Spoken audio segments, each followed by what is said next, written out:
Okay. Okay, you know, Roger, you know, I'm quite interested in the methods that are used by card sharps and gamblers, and when you read all these different you know, books and everything, you soon come to realise just how clever some of these famous card sharps were. And the reason they were so clever is because they used to practice a lot.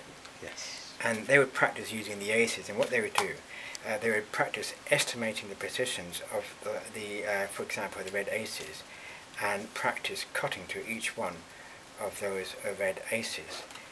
For example, doing this, and there might be an ace, but that was pretty easy to do because the ace was near the top of the pack. As well as practicing cutting to the aces, they also practice shuffling the aces to the top using what is known as a jog shuffle.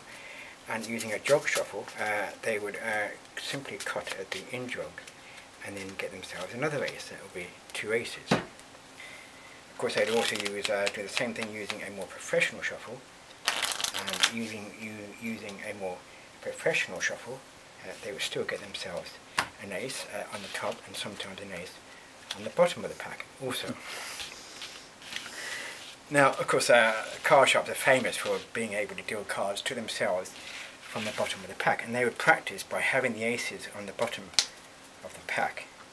And with the aces on the bottom of the pack, they would practice cutting the cards, keeping the aces on the bottom of the pack. Or they would have the aces on the bottom.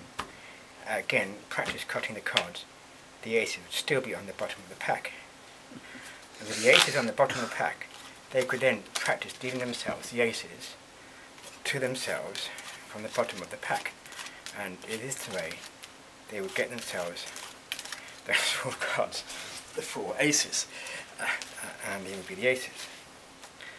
And of course, as well as practicing dealing the aces to themselves from the bottom of the pack, they would also practice dealing the aces to themselves from the middle of the pack also.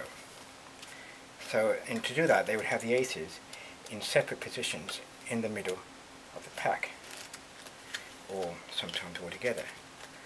And they would deal themselves the aces to themselves from the middle of the pack, except sometimes they would be very crafty, and instead of giving themselves the aces, they would sometimes give the aces to their partner from the middle of the pack. One other thing a card sharp would practice for hours and hours on end is he would practice dealing the aces to himself using not bottom deals or middle deals, but using a method known as stacking the cards. And in order to do that, he would have the aces all together on the top of the pack. And in just one shuffle, he would stack those cards, the four aces, so that when it come time for him to deal, he would deal, and he would be an ace. Remember, just now the aces, they were all together on the top, yet in just one shuffle, he manages to get those four cards, the four aces. So those are just a few things that a card sharp would spend his entire life practicing. But there's also one other thing a card sharp would practice more than anything else, because he would always like to know the position of almost every single card in the pack. And in order to do that, he would use a system.